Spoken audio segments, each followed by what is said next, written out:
सास का आदान प्रदान। वह दूसरे की थाली में घी ज्यादा दिखता है, कहावत है ना।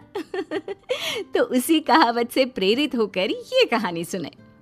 मीरा अपनी सहेली सीमा से कहती है, क्या रे सीमा, तेरे जैसी सास भगवान सबको दे। कोई रोक टोक नहीं, कोई बोलियां नहीं, आराम से रहती है और आराम से रहने देती है। एक मेरी सास है। माना कोई रोक टोक नहीं है, लेकिन दूसरी कई परेशानियां हैं जो मेरी सास के साथ है, तू नहीं समझेगी। चल अच्छा रखती हूँ, ननद आई है, उसकी खातिरदारी करनी है। मीरा सीमा की सास से काफी इम्प्रेस रहती है। फिर एक दिन सीमा मीरा के घर किसी काम से जाती है। मीरा की सास कहती है, हाँ भाई सीमा, क्या करने आई है? घर में कोई काम धाम नहीं है क्या? सीमा को तो शौक लगता है, ऐसे कोई कैसे बोल सकता है। आंटी, मैं कौन सा कुछ लेने आई हूँ, देने ही तो आई हूँ। ये अचार बनाया था। तभी मीरा आ जाती है।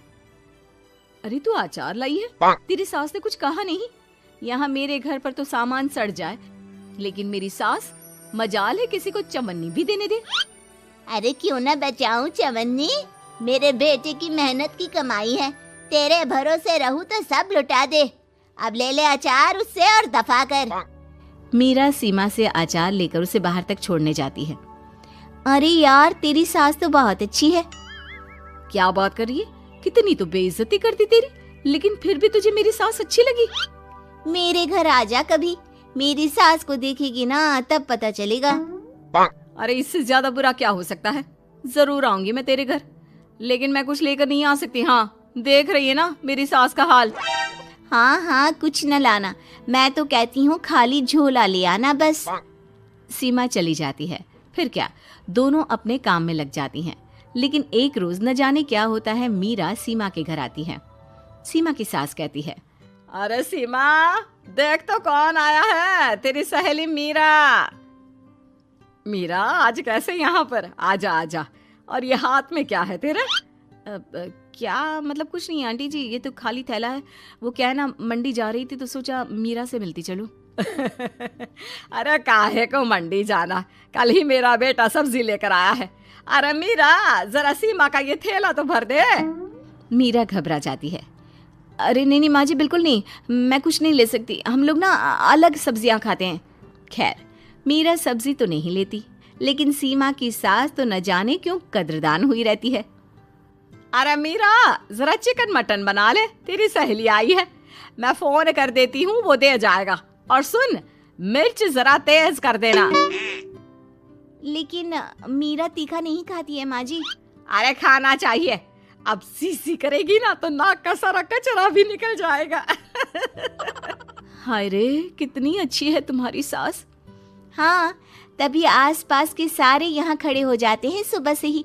अभी 2 मिनट रुक ना, खुद पता चल जाएगा। तभी पड़ोसन आती है। अरे बहन जी, चाय का वक्त हो गया, सोचा चली आऊं आपके घर।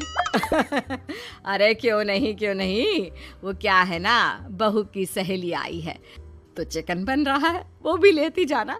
मैं जरा ज्यादा ऑर्डर कर देती हूँ। और हाँ बहू, पकोड़े भी तल ले चाय के साथ। जा जा मीरा बेटी, सीमा की मदद कर दे जरा। मीरा सीमा के पास किचन में जाती है, जहाँ सीमा सास को कोस रही होती है। घर में कितनी मुश्किल से सब्जी और राशन आता है, लेकिन ये नहीं समझेंगी। अरे पिछले महीने भी 2 बार राशन लाना पड़ा था, लेकिन ये है कि सच्ची यार, फिर भी तू लकी है। तेरी सास कम से कम मेरी सास की तरह तो नहीं है। मीरा कुछ देर रहकर वहां से चली जाती है। दोनों बहुएं किसी तरह सास के साथ दिन काट रही थी कि एक दिन सीमा कहती है, नहीं नहीं माँ जी, बस करिए, तंग आ गई हूँ मैं आपसे। मैं अब आपके साथ नहीं रह सकती।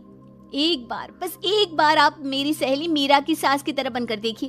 अरे कितनी अच्छी इंसान है वो, कितना सोचती है घर के लिए। दूसरी तरफ मीरा, माँ जी कैसी हैं आप? कुछ तो सोचा करिए, समाज नाम की भी कोई चीज होती है। बस एक बार मेरी सहेली सीमा की सास की तरह बनकर देखिए। अरे कैसे जी जाती है जिंदगी, उन्हीं से पता चलेगा। दोनों की सास को आता है गुस्सा। अरे भाई, कोई छोटे बच्चे तो है नहीं जो किसी के साथ तुलना कर दे और वो कुछ ना कहे। मीरा की सास कहती है, मुझे तो सीमा के पास ही छोड़ा। सीमा की सास कहती है, तू ना मुझे मीरा के पास ही छोड़ दे। दोनों एक दूसरे से सलाह करती हैं और सासों का किया जाता है आदान प्रदान यानी एक्सचेंज। अगली सुबह मीरा की बदली हुई सास। अरे मीरा, मेरी बेटी आ रही है।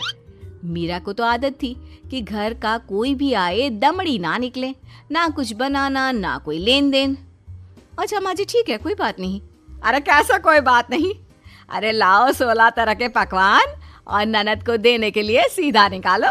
सीधा समझती हो ना? देना लेन देन? अरे माँ जी कैसी बात कर दी। इस घर में जो कोई कुछ भी ले आए, लेकिन मजाल है घर की चवन्नी भी कहीं चली जाए। अरे ये तो परंपरा ही नहीं है इस घर की। बाकी खाना हो तो रोटी दाल बना देती हूँ। रोटी दाल तो मेरी बेटी दुख में भी नहीं खाती, तो मायके में क्यों खाए। मैं अभी चिकन मटन पनीर और दाल ऑर्डर कर रही हूँ, सब बना देना। लेकिन मेरी तो आदत ही नहीं है इतना सारा खाना बनाने की। नहीं माँ जी, मुझे तो माफ करें। अरे कैसी बात कर रहे? तेरी सास की बेटी नहीं आती थी क्या? आती थी ना, खूब आती थी, लेकिन मजाले की सास कुछ एक्स्ट्रा कर दे। माँ जी देखिए, मेरी तो ये आदत नहीं है। दूसरी तरफ सीमा। माँ जी, वो मेरे मायके से लोग आ रहे हैं, तो मैं जरा उन लोगों के लिए कुछ बना लेती हूँ। क्यों बना लेती हो?